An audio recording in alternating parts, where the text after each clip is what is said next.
That is some of the background that we're looking at. Led a dean at my school, University of Maryland University College, to say either we give these students what they want or our competition will.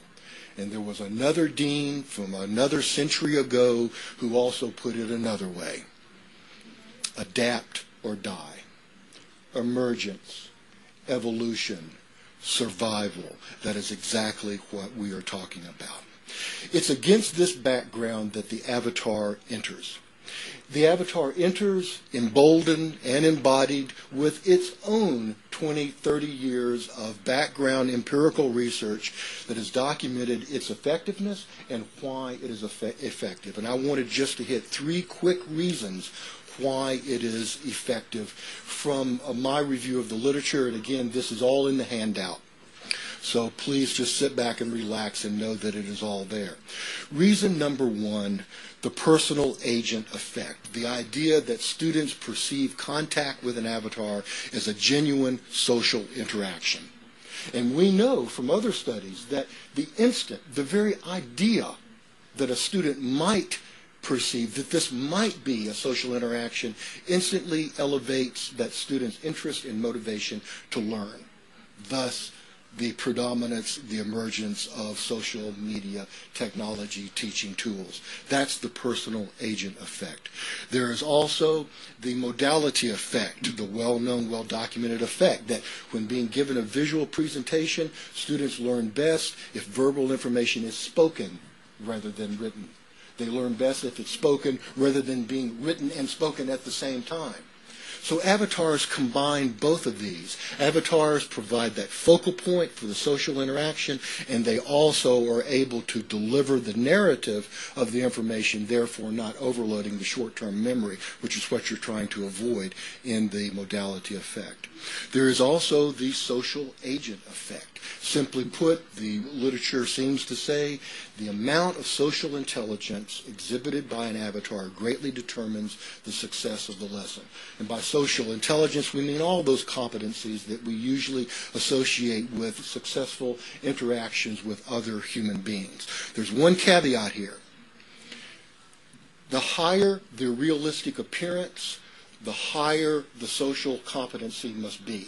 If there is a disconnect between the realistic appearance of the avatar and a low social intelligence, the lesson will fall apart. So as long as both of those things are going up together in terms of realism, you're going to have a good show. Now, I first encountered the importance of these 3 elements in the very first multimedia lesson that I designed and gave at the University of Maryland. Most of our classes are online. We have about 90,000 students. Most of them are online, 60,000, and there's another 30,000 that are on ground. So this multimedia lesson was given both to online students and to hybrid students. Help you become a better writer, period. During this short tour, I'll explain how you can work with our advisors to make that happen. What are your hours, you ask? Well, you'll be happy to know that the answer is always. That's right, 24/7.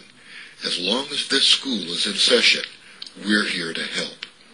After first rolling out this first multimedia production with Character Builder, Media Semantics Character Builder, using a silly cartoon avatar with my silly voice, we got a lot of reaction, much more than we thought we would get. And it was very, very positive reaction, but we got one comment that puzzled us a great deal. And here was the comment from an adult student. You know, it was so great finally to have a real person present this information.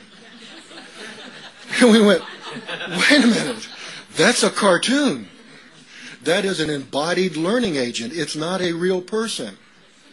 But then once we started looking at the literature, and if you go back to the personal agent effect, you go back to the modality effect, you go back to the social intelligence effect, you see that they are feeling another very important thing in this literature, and that thing is presence and co-presence. A lot of what this comes down to is this sense that the student is in reality, at present, in the moment, in that lesson. Co-presence simply means being there with someone. Presence is the sense of being there. So one of the reasons that the virtual collaborative environments like Second Life are so important today is their ability to give a sense of presence and co-presence that is virtually unequaled in the multimedia materials that heretofore have been available to us. Well, if all that's happening then, David, Dr. Taylor, and I use that term loosely, then why a PhotoFit avatar? Why not just go with what you have? Because another way of putting all that research together is to say this: the more anthropomorphic an avatar is, the more likely a student will be to trust and engage this. Here's a human tendency. We prefer people who look like us. We are hardwired that way. And as educational technologists and as multimedia specialists, we need to recognize that hardwiring and to leverage it. So one thing that a PhotoFit avatar can do is make an avatar look like anybody you want that avatar to look like. Please come in. There are handouts. Do you need more handouts? More handouts? Please save my back. Please don't let me carry these packages down. There are more handouts. The complete presentation is on these handouts, as well as a permalink to a webcast of this presentation. So, the PhotoFit avatar from Media Semantics is a way of taking it one step further, is a way of elevating that sense of anthropomorphism. There are a lot of PhotoFit programs out there. So far, the only one that I have found that is appropriate for educators is Character Builder from Media Semantics. I really hope that you guys know about one that I don't know about. But so far, this is the only one that I have found. Got some good things and some bad things. The reason I have the FaceGen picture up there, you've probably heard of Singular's FaceGen. It is a character animation program that's used by a lot of professional animators. I'm 99% sure that Media Semantics has licensed the animation program from FaceGen. The interfaces look so familiar. So anyhow, that's the program that I am using, and what I want to do is simply to take you through a very quick use of PhotoFit. This is Shannon. Shannon is one of our 30 writing advisors at the University of Maryland, University College. She sent me a photograph, a script, and a WAV file, and she wanted me to produce a multimedia show for one of her guest lectures. So here is what you need to produce a multimedia show with a PhotoFit avatar using Character Builder from Media Semantics.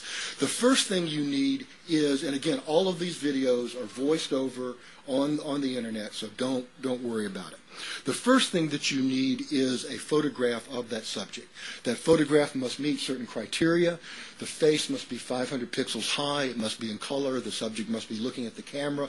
The face must be free of hair except for facial hair. Shannon doesn't have a mustache, so she's fine. Also, PhotoFit does not render any face less than 20 years old, so the subject probably needs to be at least 12 years or older. But don't let the 500 pixel requirement bother you. PhotoFit loves high-res photographs. So if you got 150 DPI, 300 DPI, crank it in there. The more information you give PhotoFit, the better your product will be. The second thing you need is a script. It can be in text, Word, PhotoFit, doesn't matter. But it must be a word-for-word script of the same WAV file that in this case, the writing advisor, the subject, sent to you. So here I have Shannon's photograph, I have her script, and I have her WAV file, and it must be a WAV file for PhotoFit, by the way. Now, you might also want a copy of Audacity. I heard that somebody mentioned that in the last program. Our Writing Center advisors are all the United States, Europe, and Asia. We never know what kind of equipment or circumstances they're working in. We've got writing advisors in Thailand, so I never know what I'm going to get in terms of their audio, so it's always good to have a decent audio editing program around to help yourself out.